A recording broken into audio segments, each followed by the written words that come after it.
Okay, I'm switched on. Great. Well, thanks very much, Russ. You've pretty much said most of what we were going to say. So, I think we should offer him a job, actually. yeah, thanks. Yeah. So some good lessons there in what Russ was saying, and luckily we agree with a lot of it, and we employ a lot of it in the way we pick stocks.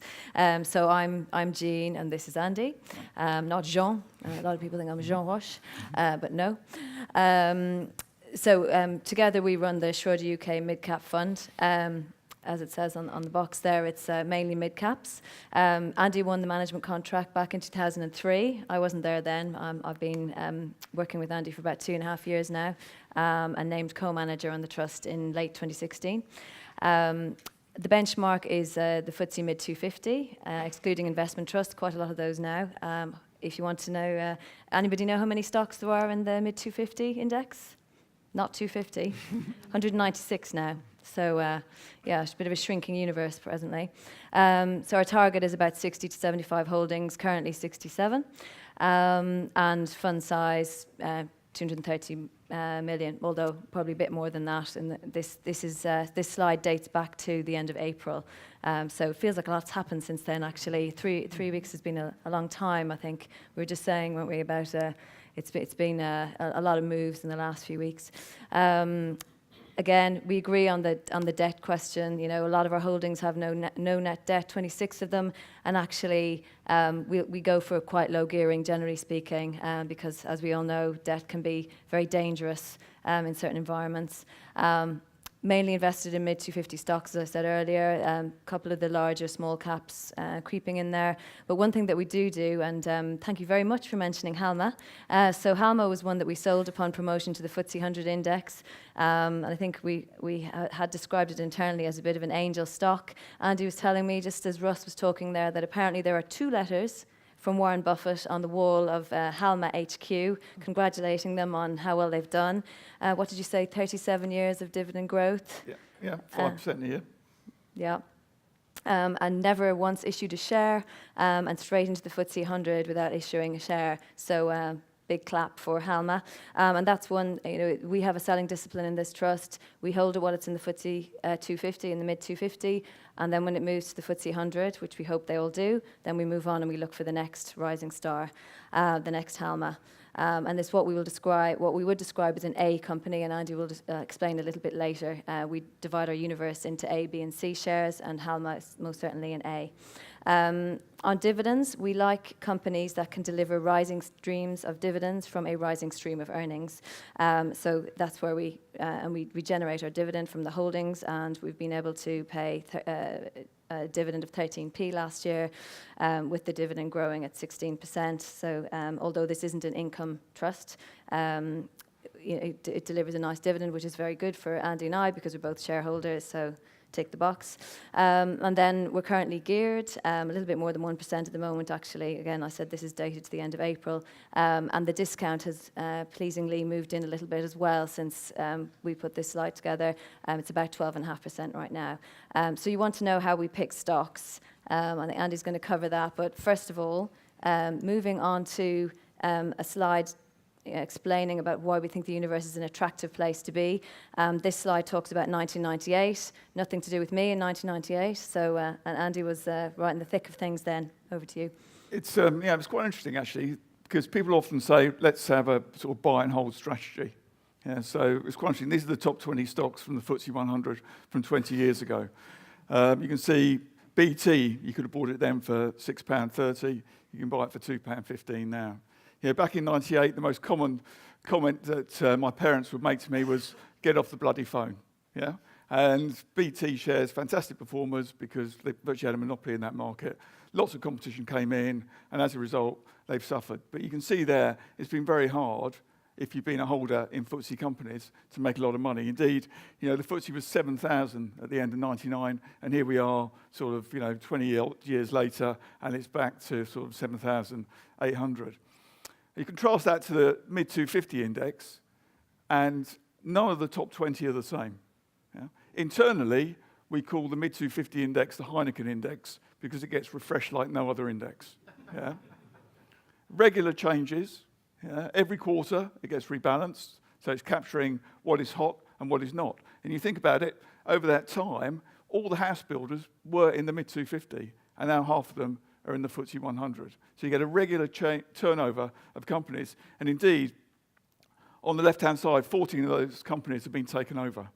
You've got a group of fund managers here. We'll all argue amongst ourselves where value is. It's not until someone rocks up with a check, hands it over to us because they want to buy our shares, that actually sort of value is established. Now, during this period, since I've been running money, and this is my 118th quarter of running money, I joined Schroders at the age of 12 as a child prodigy. And, to cope with that, we came up with a process. Yeah? Very simple, based on the triangle. It's a bit like an ITV game show. You've got to stay in the A's and B's and out of the C's. Yeah? When I joined Schroders in '87, people said to me, Andy, equities are a great hedge against inflation. And that kind of got me thinking, really. Sort of, A companies demand exceeds supply. You mentioned airlines earlier. I remember 8 years ago getting on a flight to south of France for my brother's 50th birthday. EasyJet with Mrs. Brough and the 3 kids, got on board, looked around, said to Mrs. Brough, looks like we can't sit together. You take the kids. I'll go and sit. I'll go and sit at the back. At which point, Mrs. Brough leant into her handbag and pulled out a broker's note on EasyJet and said, look, they're bringing in designated seating. So I've actually paid £12 for each of us so we can sit together. Joy. And I immediately went and bought the EasyJet shares at £7 and sold them when they went to the FTSE 100 at £15. Yeah, because actually, all that 60 quid that I'd handed over had gone straight to the bottom line. Yeah. B companies are where capacity goes in and goes out. Yeah. So if you think about it, there are 56,000 pubs in this country, and there are 2,000 closing a year. Now, I don't want to alarm everyone by saying there's only 28 years drinking time left. Yeah. But, and you would say, Andy and Jean, why haven't you got more pubs in your portfolio on that basis? And we've looked at it long and hard. But then I discovered, actually, this concept, which my teenage children have introduced to me, pre-drinking. Yeah. And I looked up pre-drinking in the dictionary, and it said, invite your friends round to your dad's house and drink his alcohol. Yeah. And then go out to the pub and buy 1 bottle of Beck's with 8 straws. Yeah. And as a result, Wetherspoon's the only people, and that's the only pub company we hold. They're the only people that can cope with that sort of thing. But you just think whole industries change over time. So when I joined Schroders in '87, one of the first sectors I analysed was the media sector. And at the time, the regional newspapers were the stock market darlings, because they're the only places you could advertise jobs, property, and cars. Yeah? And they're about this fat, weren't they? The property section, the local estate agent, you register with him or her, and they send you 2 properties, and then get bored of doing that. So you'd all rush down to get the local paper. Jobs, the government used to have to advertise jobs 3 times in the paper, even if they filled it up for the first week. And cars. Very much an A company.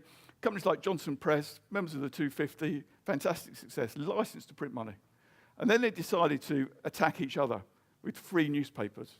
Yeah? Free newspapers, used to deliver those after school to the first 10 houses and then throw the rest in the ditch somewhere, along with everyone else's. Yeah? We all remember that. And then along came the internet. Yeah? Rightmove took all the property, Auto Trader took all the cars, and jobs went on the internet. And as a result, massive supply exceeds demand. So that whole media sector over that period has changed. If you look at our portfolio, we would have held Johnson Press at the time. Now it's got more debt than a third world country, and we don't hold it.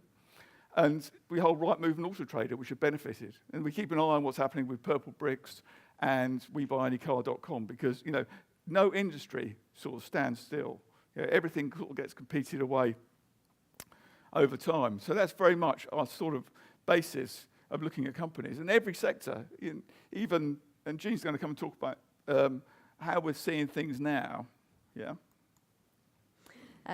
So obviously a UK-focused investment trust. About actually 50% UK exposure, 50% overseas. So on the 50% of UK, obviously we take a very close look of what's happening to UK household spending.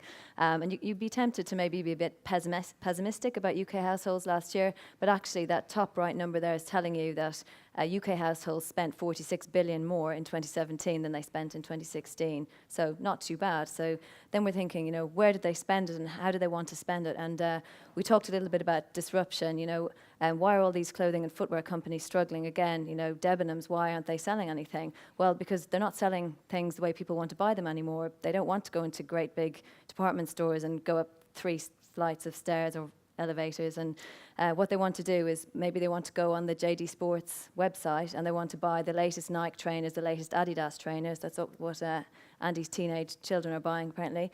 And you know, they want access to those brands, the hottest brands. They want them online, or they want to be able to walk in the door and get what's most fashionable there and then. And that's what we think JD is offering. And you've seen JD expanding globally and able to sell, have those relationships with Adidas, Nike, and some of their own brands as well. And you can see there, we spent 3.6 billion more on clothing last year in the UK than we did in the previous year. And so there's no excuse really for some of these clothing and footwear companies not to be able to compete if they really think about what people want, which is to buy online or to get access to what they want when they want it. It's quite interesting, isn't it? You know, if you look at JD, there's only JD and Sports Direct. Just thinking back to the triangle, that's the only place you can go to buy sportswear. Old people like me have to go to Sports Direct, yeah? Young people go to JD. Now, if you think about it, if you were a Topshop customer in the past, you went to Topshop and going to Oxford Street was a day out in itself. Now, you've got ASOS, Boohoo, and as a customer, you've been sort of huge supply. Yeah. And then, say, moving on to restaurants, we've all seen the headlines about Prezzo shutting, about some of the Cot brands, lots of capacity in theory coming out of restaurants, but we actually spent 5.7 billion more in restaurants last year than we did in the previous year. So, you know, so what can we invest in then to apply that? Well, there's a company called Restaurant Group. It's got a brand called Frankie and Benny's, and that reported today, and they are investing in their Frankie and Benny's brand, but they've also got pubs, you know, very nice pubs where people can go into the gardens, and they have concessions in airports, and people are spending more and more time in airports and wanting to. You know, food is something that, you know, their planes delayed, and they're on holiday and they want to eat somewhere nice. And Restaurant Group has exposure to all of these areas. And it's you know, this sort of dedication that Jean has brought to this team. Yeah, but personally, I've never eaten at Frankie and Benny's because luckily my children are too old, yeah, to go to Frankie and Benny's. But Jean's kids very luckily get dragged there every week to sample the menu. And it's quite interesting. So, you know, all the bugbears that Jean has about this various stock at times, you know, the queue to pay, etc. And she came in the other week and said, fantastic news, Andy. They've actually brought out an app so that you can actually pay on the app and just walk out of the restaurant. My first concern is, as an accountant, actually, really? Is anyone paying? Yeah, and you know, I think Restaurant Group is an example of a recovery story that we got involved in. We're doing a little bit of research around the brands, you know, to see where if people were looking at Frankie and Benny, looking up the name of the website, because what do you do now if you want to go to a restaurant? The majority of us will look up the name of the restaurant on the internet, won't we? So if we can track, for example, Google searches for the name Frankie and Benny's, then maybe we can track the brand health. And that's, you know, when you ask the question, how do we pick stocks? Because you're here to find out, in theory, how we pick stocks. That's one of the things we would do, and that's one of the things that I did with Restaurant Group last year. And also, you know, just looking at, are they using technology? And they recognize the fact that, you know, maybe using Excel spreadsheets to roster staff wasn't the best thing to be doing. And they've brought in lots of new technology, new CEO, and now they're rostering cleverly, sourcing using IT, and moving the business into the next century, really. So yeah, that's probably one that we'd put into the B camp, I'd say. But it is quite interesting that you're looking at the spending. Yeah, and how it's all changing. Yeah, and you know, I'll just draw your attention to the purchase of vehicles, and that's not a reduction in Tesla sales, by the way, for our next speaker. All right, but 50% of people in London don't have a car. Yeah. So my kids and their mates, no interest. If you look at the number of people taking their driving test, it's falling dramatically. Yeah, because why bother owning a car when you can use Uber? It's your your piece of capital investment that is idle for the most period of time. Yeah? And so that's what we're trying to do. The great thing about the mid-250 is it kind of captures these new sort of areas. Yeah? So when I first started working at Schroders, we've always worked around here, 25-year lease. Yeah? The idea of WeWorks and agile working, etc. We're bringing agile working to Schroders. Someone said to me, Broughy, what do you understand by agile working? I said, well, look, I've taken up yoga, stretch, and Pilates. I'm hoping to fit into the new world. But, people like workspace in the fund, small units, real entrepreneurship, sea change going on. And our next speaker is probably better equipped to talk about that than we are. But in the mid-250, you're capturing a lot of those companies in the UK market. Yeah, and then moving on to performance of the trust, how are we doing at picking these stocks? Well, we're pretty pleased with the performance return to long-term trend of outperformance, and recently the one-year statistics looking better. I can't really claim much of the glory for the other years. But you will. No. Yeah. But it's nice to have your name in it. We can see all the gongs that Andy's won there, top right. And then... yeah, I think it's just showing the backgrounds that we both have. Obviously, Andy's been, what did you say, 118 quarters in the markets, and myself, nearly 20 years in the city now, but I immediately was drawn to this ABC strategy of choosing stocks as a framework to hang my decisions on. And we always, when we see a company, we say to ourselves, is it an A, a B, or a C company? And then, what we didn't explain earlier is that we buy and hold the A's, and we tend to trade in and out of the B's. And a C stock, can move from being can move into being a B stock as well. So we're constantly moving back to the framework, deciding after we've seen a company, whether it fits into the A, B, or C category, and then acting on that. So it's good to have that solid framework to hang it on. I think I'll just leave you with one thought, is that if you're going to invest in equities, you've got to think like an investor, not like a collector. Yeah? Because it's too easy to just collect shares. But the life cycle of companies is shrinking. Yeah, so when I joined Schroders, Vodafone didn't exist. It was part of Racal. Yeah, mobile phones were this big. Yeah? And had a battery life of about 30 seconds. So you had to shout and talk really quickly. Yeah? Yeah. And now, an apple used to be something you put in a lunchbox, and now it's everything that begins with I. Right? And so you've got to think like an investor and not like a collector. Because the other piece of advice I when I first joined Schroders was trees don't grow to the sky. Yeah? Every company has a finite size where they run out of growth. And so your job is to find them early, invest with them, and then sell them and move on. Hardest thing to do is selling shares. Yeah? No one is taught how to sell shares. Everyone in this industry is taught how to buy shares. Buy this one, it's cheap. Buy this one relative to something we found in South Korea, it's even cheaper. Buy this one because it's been left behind. Selling shares is the real skill. Thank you.